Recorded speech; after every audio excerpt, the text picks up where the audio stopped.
Hello students, आज के इस सेशन में हम लोग एल्गोरिथम क्या होती है, एल्गोरिथम कैसे हम डिज़ाइन करते हैं किसी स्पेसिफिक प्रॉब्लम को लेके, इसके बारे में डिस्कशन करेंगे। First of all let's see what is an algorithm. Algorithm is a step-by-step procedure which defines a set of instructions to be executed in a certain order to get the desired output. Generally, algorithms are created independent of underlying languages. That means an algorithm can be implemented in more than one programming language. समझने के लिए इसको हम इस तरह समझ सकते हैं कि जब भी हम किसी एल्गोरिथम की बात करते हैं तो किसी भी प्रॉब्लम के अगेंस्ट में अगर हमें एल्गोरिथम बनाना है, so what we can do, you have to write the procedure that is also called as a step by step procedure to solve the problem. किसी भी प्रॉब्लम को सॉल्व करने के लिए जो भी तरीका आप यूज कर रहे हैं उसी को स्टेप बाय स्टेप आप लिख दीजिए, वो एल्गोरिथम बन जाएगा। बस यहां पर आपको ध्यान क्या रखना होगा, when you are going to design an algorithm, keep the main point in your mind. First one, algorithm की इफिशियंसी को यहां पर हम कंसीडर नहीं करेंगे। While designing the algorithm, efficiency को बाद में हम मॉडिफाई कर सकते हैं, but as a basic level हम एल्गोरिथम इस तरह डिजाइन करेंगे कि उसके स्टेप्स को फॉलो करके जो हमारा प्रॉब्लम है उसका सोल्यूशन आपको मिल जाए। That's why we are saying algorithm is a step-by-step procedure which defines a set of instructions to be executed in a certain order to get desired output. This is the main important point. Then we can characterize the algorithm on the basis of some specific points. First one is unambiguous. Second one, input. Third one, output. Fourth one, finiteness. Fifth one, feasibility. And the last one is independent. Let us describe each and every point. First one is unambiguous. Unambiguous we can define as algorithm should be clear. The main point is algorithm should be clear and unambiguous. Each of its step and their input output should be clear and must lead to only one meaning. क्या मतलब है इसका? Unambiguous का मतलब ये होता है कि जब हम कोई स्टेप बनाएंगे एल्गोरिथम को सॉल्व करने के लिए, किसी प्रॉब्लम को सॉल्व करने के लिए जो एल्गोरिथम हम डिजाइन कर रहे हैं उसका हर एक स्टेप क्लियर होना चाहिए, उसकी मीनिंग क्लियर होनी चाहिए, और उससे अगर इनपुट सेम है हमारा तो हर बार आउटपुट भी सेम आना चाहिए, right? The second point is input. The second one is input. An algorithm should have 0 or more well-defined inputs. किसी भी एल्गोरिथम को टेस्ट करने के लिए ऑब्वियसली हमें इनपुट देना होगा, और वो इनपुट उस पर्टिकुलर एल्गोरिथम के लिए क्या होना चाहिए ये हमें पहले ही बता देना होगा। एग्जाम्पल, अगर हम दो नंबर को सम करने के लिए एल्गोरिथम डिजाइन कर रहे हैं तो ऑब्वियसली इस एल्गोरिथम को एग्जीक्यूट करने के लिए इनपुट में हमें नंबर्स ही देना होगा। उसकी जगह पर अगर हम कैरेक्टर प्रोवाइड करते हैं तो हमारा एल्गोरिथम हो सकता है काम ना करे, right? Third point is output. An algorithm should have one or more well-defined output and should match the desired output. ऐसा नहीं होना चाहिए कि जो भी आप इनपुट दे रहे हैं आपके एल्गोरिथम को लेके जब वो इनपुट काम करेगा तो काम करने के बाद जो आउटपुट मिलेगा वो वेल डिफाइंड होना चाहिए. एग्जैक्टली इन सेम मैनर दो नंबर्स को अगर हम सम करने का इनपुट दे रहे हैं तो इनपुट अगर हमने इंटीजर नंबर्स दिया है आउटपुट में हमें इंटीजर नंबर ही मिलना चाहिए, ये पहले से डिफाइंड है. तो एल्गोरिथम को यूज करने के बाद भी जो हमें आउटपुट मिले वो इंटीजर नंबर्स ही हों. Next point is finiteness. Algorithms must terminate after finite number of steps. ऐसा बिल्कुल भी नहीं होना चाहिए कि आप इनपुट दे इनपुट देने के बाद जैसे ही आपकी एल्गोरिथम लगाई जाए वो इनफाइनाइट टाइम्स के लिए मूव कर जाए। समटाइम्स आपने प्रोग्राम एग्जीक्यूशन करते समय ये देखा होगा कि लूप में कोई कंडीशन आपने ऐसी दे रखी है जिससे लूप टर्मिनेट ही नहीं हो रहा है, वो इनफाइनाइट टाइम्स के लिए रन कर रहा है। क्लियर? इसका एक छोटा सा एग्जांपल अगर हम यहाँ पे देना चाहें, suppose we are declaring a variable as integer a is equal to 1. Now we are checking as while a is less than 0, and here your statement, right? One of statement is increment operation. So in this case the value of a always increase by 1, and you are testing the condition for a less than 0, and it will never happen. So in this particular scenario your loop will iterate infinite times, right? So this is the next point, finiteness. That means algorithm को एक निश्चित समय के बाद and हो जाना चाहिए। Next one is feasibility. What is feasibility? Should be feasible with the available resources. ऐसा बिल्कुल भी नहीं होना चाहिए कि आप जो एल्गोरिथम डिजाइन कर रहे हैं वो पॉसिबल ही नहीं है, उसके रिसोर्सेज अवेलेबल ही नहीं है। For example you are making a time machine, you are writing algorithm so that when you put an object in a particular date, in return it will return the output that comes after 20 years in just after 1 hour, right? 1 घंटे के बाद या 20 साल बाद का output चाहते हैं। So in current scenario, in the current available resources, it is not possible. So you cannot design an algorithm in such a manner that is not feasible. And the last one is independent. An algorithm should have step-by-step direction which should be independent of any programming code. Obviously जब आप algorithm की बात करते हैं तो उस algorithm में ऐसा हमें नहीं करना चाहिए कि किसी दूसरे पर्टिकुलर प्रोग्राम पे, किसी दूसरी पॉइंट पर वो डिपेंड कर रहा हो, ये इंडिपेंडेंट होना चाहिए। So these are 6 characteristic of an algorithm. Recall कर लेते हैं इसको। First one is unambiguous, input, output, finiteness, feasibility and independent. Okay, now after discussing these points, let us think how to write an algorithm. किसी एक algorithm को हम कैसे लिखते हैं किसी प्रॉब्लम के लिए, इसके बारे में देखते हैं। पहले एक छोटा सा एग्जांपल हम देख लेते हैं और उसके बाद इसमें डिफरेंट जो टाइप्स हैं जिसकी हेल्प हम लेंगे अपने एल्गोरिथम को डिजाइन करने के लिए, उस पर डिस्कशन करते हैं। सबसे पहले एक एग्जांपल लेते हैं जिसमें प्रॉब्लम हम मान के चल रहे हैं। We have to design an algorithm to add 2 numbers and display the results. That is our motto. हमें एक ऐसी एल्गोरिथम डिजाइन करनी है जो 2 नंबर को सम करे और जो रिजल्ट आए उसे आउटपुट पे डिस्प्ले कर दें। So we can write step 1 as start. Step 2, declare 3 integer numbers. Why we are writing integer number? Sometimes class में भी हम लोग इसको जब सॉल्व करते हैं तो इंटीजर लिखना कंपल्सरी नहीं है, because when we are saying integer और we can say it a number with 3 variables a, b and c.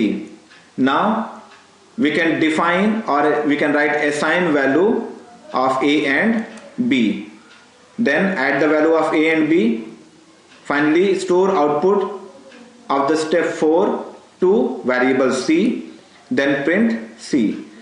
This is one case where we have designed our algorithm. Instead of writing this one, you can also write in your way that you have learned in the class in this manner. You can write 1, read 3 number, that is a, b and c. Second one, you can assign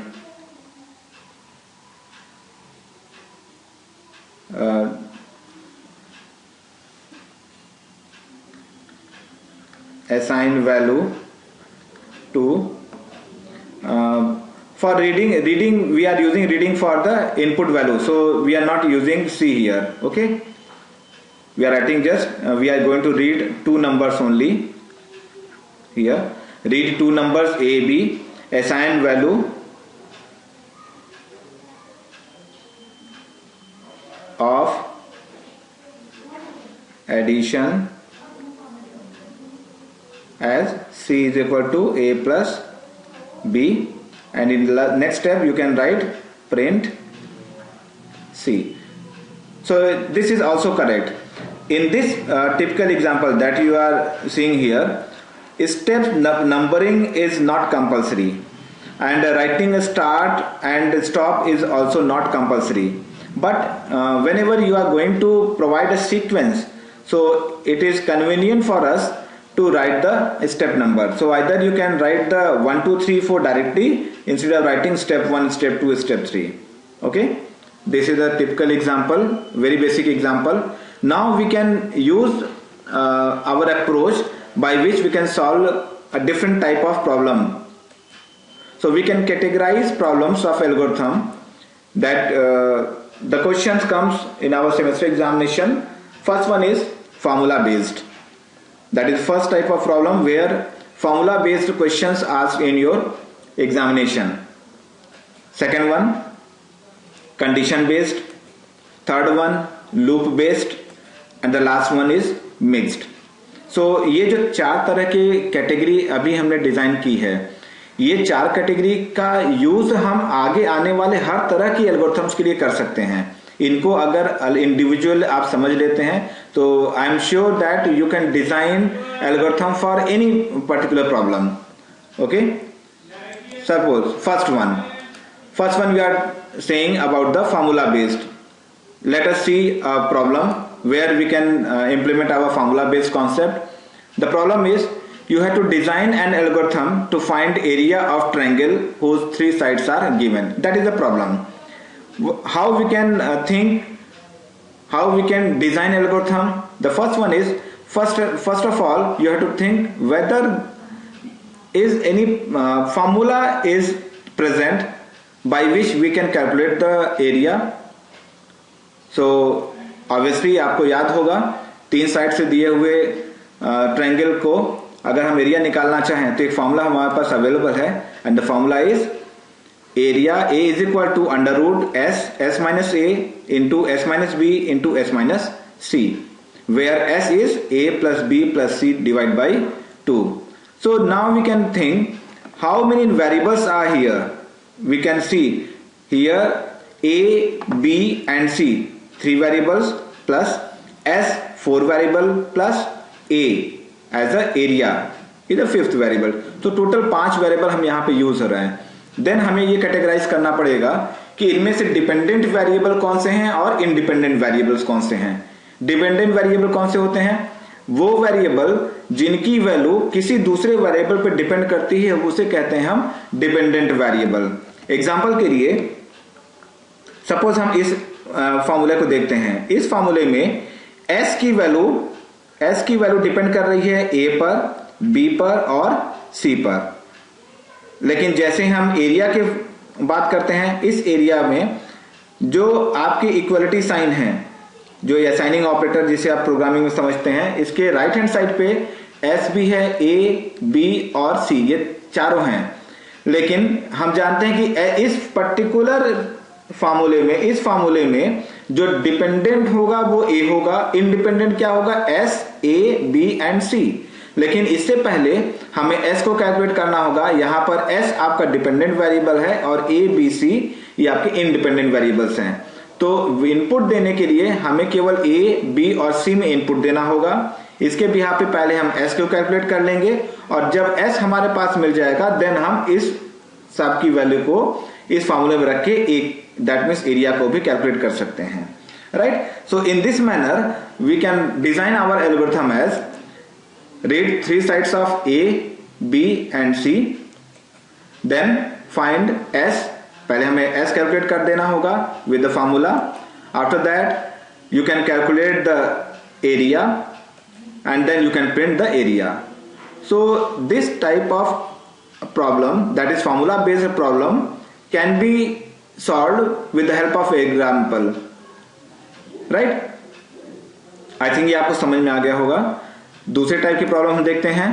next type की problem है condition based. Condition based का मतलब क्या हुआ कि ऐसी algorithm design करना जिसमें कोई कंडीशन आप यूज कर रहे हो, राइट। कंडीशन का क्या मतलब है, चलिए एग्जांपल समझते हैं।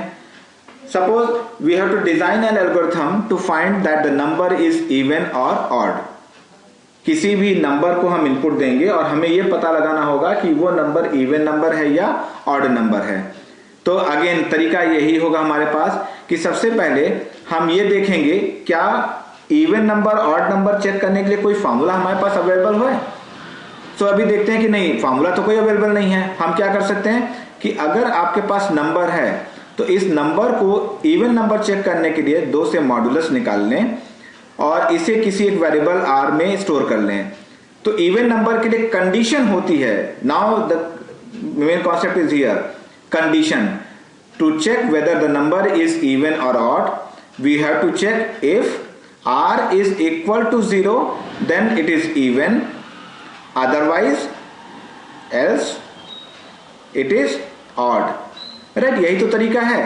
अब समटाइम्स हम कह देते हैं कि 2 से डिवाइड करने पे 0 आ जाए या 2 से पूरा पूरा कट जाए, इस तरह का स्टेटमेंट ना देके यहां जो पूरा पूरा कटने का कॉन्सेप्ट है इसी को रिमाइंडर से हम चेक करते हैं कि रिमाइंडर अगर 0 आ रहा है तो हम कहेंगे कोई भी नंबर कंप्लीटली डिविजिबल है, अगर 0 नहीं आ रहा है दैट मीन्स वो कंप्लीटली डिविजिबल नहीं है, राइट। सो इसी प्रोसेस को आगे बढ़ाते हुए जो इसका एल्गोरिथम हम डिजाइन करेंगे, हम कह सकते हैं सबसे पहले हम उस नंबर को रीड कर लेंगे, that is your first step. In second step we can find remainder R with number modulus 2 operation, और इफ नंबर या रिमाइंडर जो मिल रहा है अगर ये 0 होता है तो हम कहेंगे नंबर इवन है, प्रिंट कर देंगे।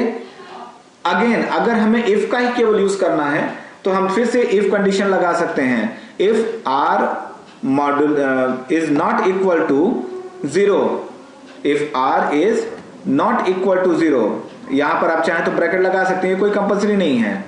रीजन क्या है कि हम कोई किसी कंपाइलर के रेस्पेक्ट में प्रोग्राम नहीं करने जा रहे हैं, ठीक है।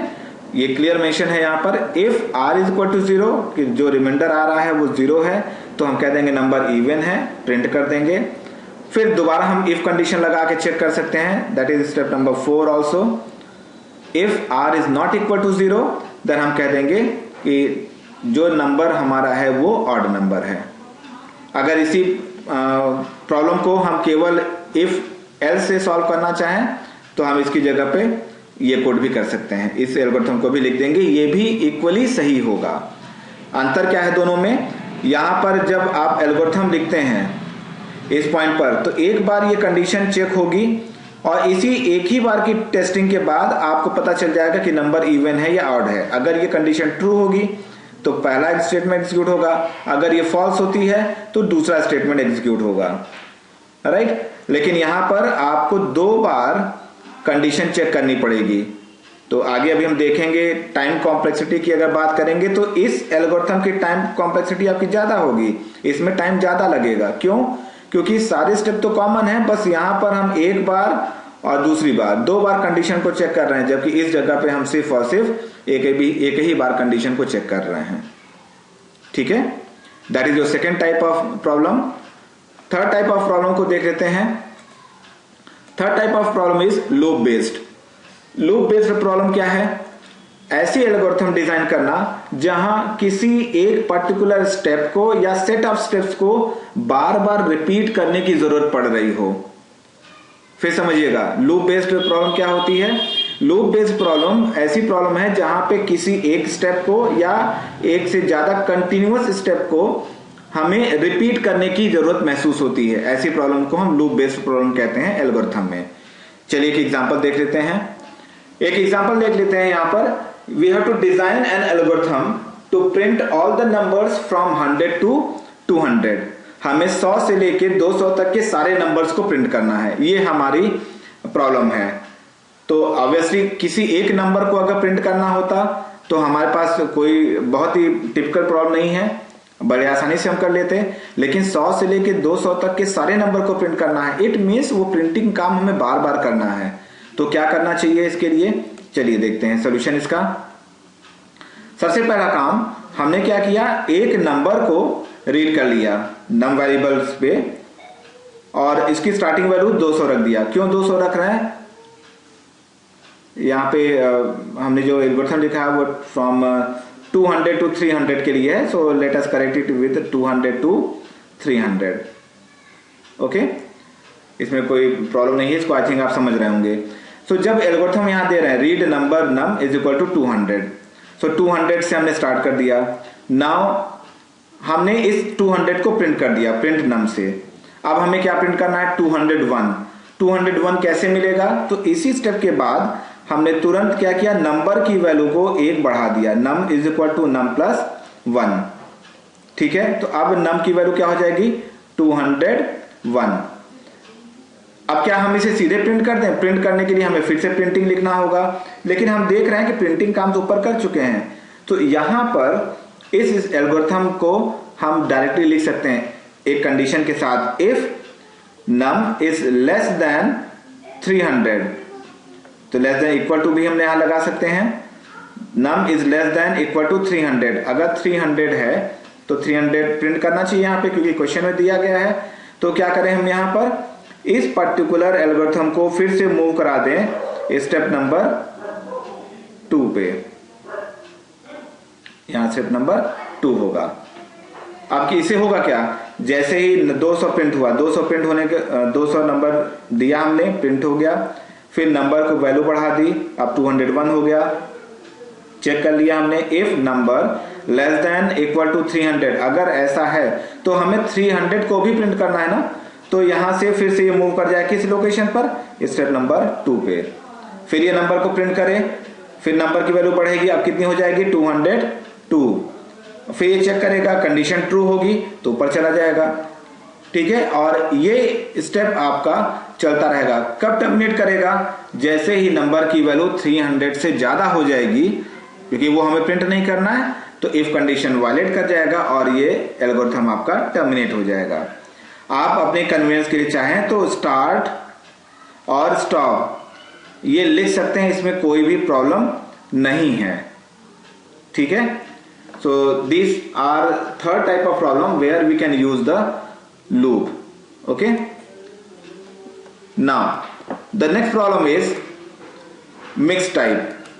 mixed type प्रॉब्लम क्या है, ऐसी कोई प्रॉब्लम जिसमें आप फार्मूला भी कुछ यूज कर रहे हो, कंडीशन भी यूज कर रहे हो और लूप को भी यूज कर रहे हैं। इस तरह की प्रॉब्लम मैक्सिमम चांसेस होते हैं जो आपके एग्जाम में पूछा जाए। लेकिन इसको भी अगर आप प्रीवियस 3 जो प्रॉब्लम है इन्हीं का कलेक्शन हम कह सकते हैं, बट ये सीक्वेंस क्या होगा ये डिपेंड करता है प्रॉब्लम पे। एग्जांपल देख लेते हैं। Suppose there is example to design an algorithm to find that the given number is prime number और नॉट। हमें ये पता करना है कि जो नंबर दिया गया है वो प्राइम नंबर है या नहीं है। तो नॉर्मली हमारे दिमाग में कॉन्सेप्ट प्राइम नंबर किसको कहते हैं, as a definition we can say a number which is divisible by 1 and itself only is called as a prime number।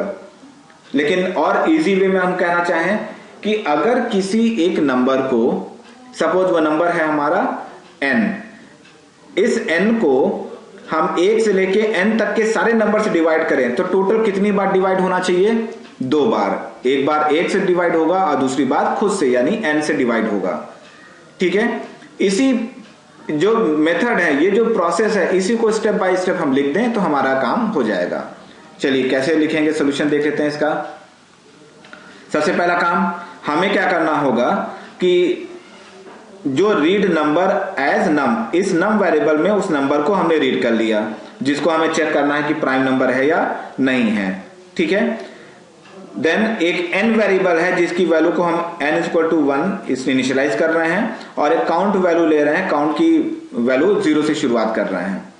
हम क्या कर रहे हैं यहाँ पे, find r is equal to num modulus n, उस नंबर को पहले 1 से डिवाइड कर रहे हैं, बिकॉज अभी हमने n की वैल्यू क्या ली है 1, डिवाइड किया 1 से, और चेक करें रिमाइंडर क्या आता है। अगर रिमाइंडर 0 आ रहा है इसका मतलब कि वो डिवाइड हो रहा है किससे, if num is divisible by n, ये कंडीशन ट्रू हो रही है तो सिंपली हम क्या कर रहे हैं, काउंट को बढ़ा दे रहे हैं। काउंट की स्टार्टिंग वैल्यू क्या थी 0, अब काउंट की वैल्यू क्या हो जाएगी 1। अगर ये कंडीशन ट्रू नहीं हो रही है तो भी कुछ नहीं करना है, हमें n की वैल्यू को बढ़ा देना है। पहले n 1 था, अब n कितना हो जाएगा 2।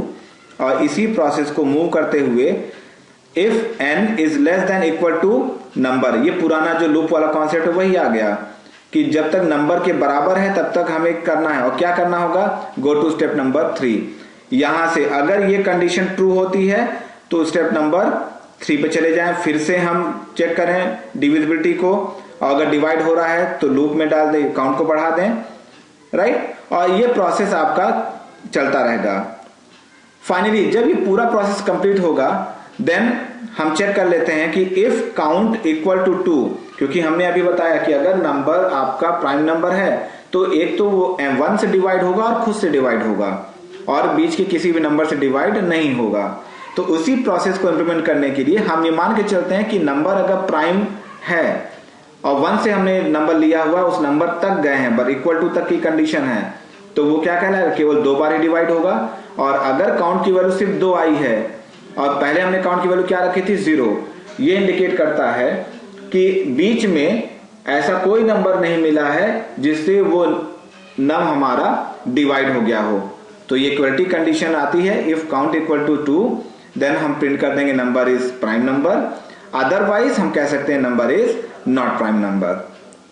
ठीक है, ये आपकी चौथी टाइप प्रॉब्लम है जो मिक्स प्रॉब्लम है, बहुत ही कॉमन प्रॉब्लम है, ये कई बार पूछी गई है आपके एग्जामिनेशन में। So these are 4 types of problem. You can again read previous problems from the video. You can also video रोक दीजिए आप, वीडियो रोकने के बाद फिर से चाहे तो पुराना एक आध प्रैक्टिस कर लीजिए। Okay, next one, that is another concept, how we can see or measure the performance of an algorithm। किसी भी एल्गोरिथम की परफॉर्मेंस को जज करने के लिए हम एल्गोरिथम की कॉम्प्लेक्सिटी की बात करते हैं। क्या है ये, suppose x is an algorithm and n is the size of input data, the time and space used by algorithm x are the 2 main factors which decide the efficiency of x। किसी भी algorithm की efficiency को check करने के 2 parameter हैं, एक तो time factor है और दूसरा स्पेस फैक्टर है। टाइम फैक्टर क्या है, time is measured by counting the number of key operation such as comparison in the sorting algorithm. Time factor को फिर समझ लीजिए, जितने ऑपरेशन का मतलब कोई भी तरह ऑपरेशन, चाहे वो कंपैरिजन के लिए हो, एडिशन का हो, कंडीशन चेकिंग का हो, जितने ऑपरेशन हम किसी एल्गोरिथम में परफॉर्म करते हैं वो उसके टाइम फैक्टर को इंक्रीज कर देगा। ठीक है, और जितने वेरिएबल हम उस प्रोग्राम में यूज करेंगे, किसी एल्गोरिथम में यूज करेंगे, वो उसके स्पेस को बढ़ाएगा। ठीक है, तो ये तरीका है जैसे किसी भी एल्गोरिथम को हम चेक करना चाहते हैं। इसके पहले वाला एग्जांपल जो था आपका, अगर हम इसको देखना चाहें एक बार, तो इसके जस्ट पहले जो ये प्रॉब्लम थी हमारी, इस प्रॉब्लम में आप देखते होंगे कि हमने क्या किया, स्टेप्स को सेम लिखा हुआ है, अभी टाइम इसमें ज्यादा लग रहा है। हम इसके टाइम को रिड्यूस कैसे कर सकते हैं, एक कॉन्सेप्ट के साथ कि अगर वो नंबर कोई भी नंबर है, सपोज हम लेते हैं से 10, तो ये नम की वैल्यू जो हम 10 ले रहे हैं ये मैक्सिमम किससे डिवाइड होगा, मैक्सिमम 5 से डिवाइड हो सकता है। 5 से लेके 9 तक के किसी भी नंबर से डिवाइड नहीं होगा।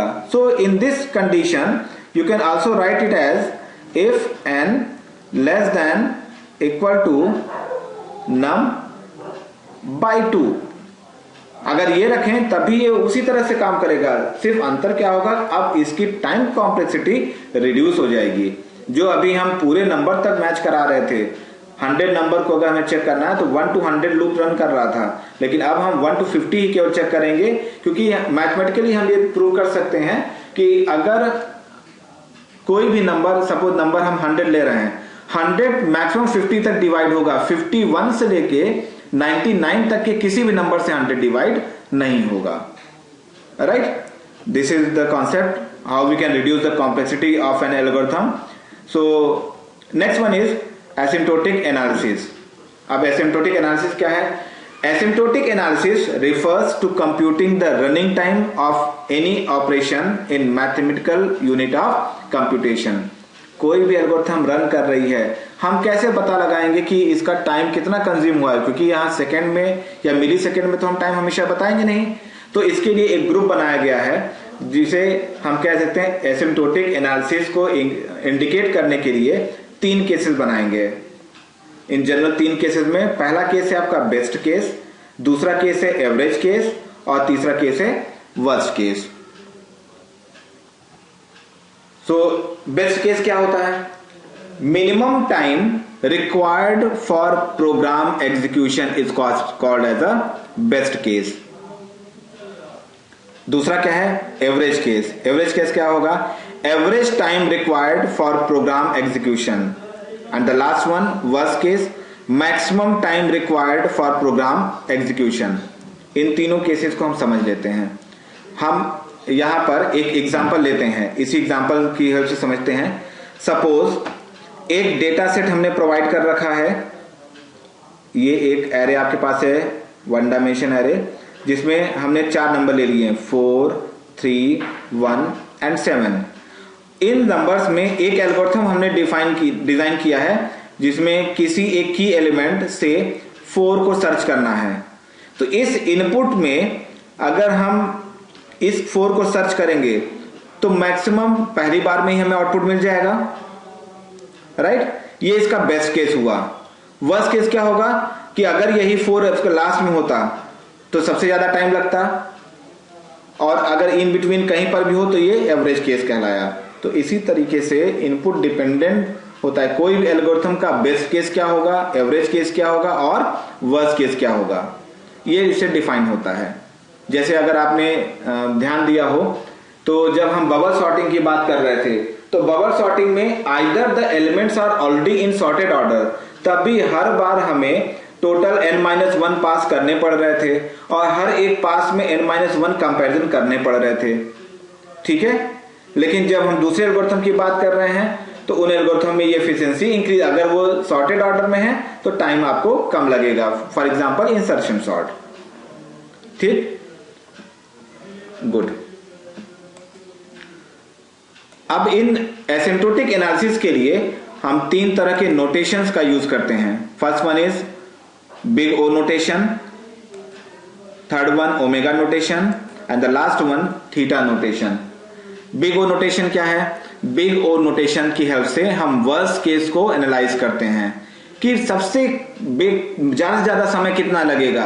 अगर हमें यह पता चल जाए और हम उसके लिए तैयार हैं, we are ready for that particular time, so जब भी हम उस एल्गोरिथम को यूज करेंगे तो हमें पता है कि हमेशा उससे कम समय में ही या मैक्सिमम उस समय में होगा, राइट?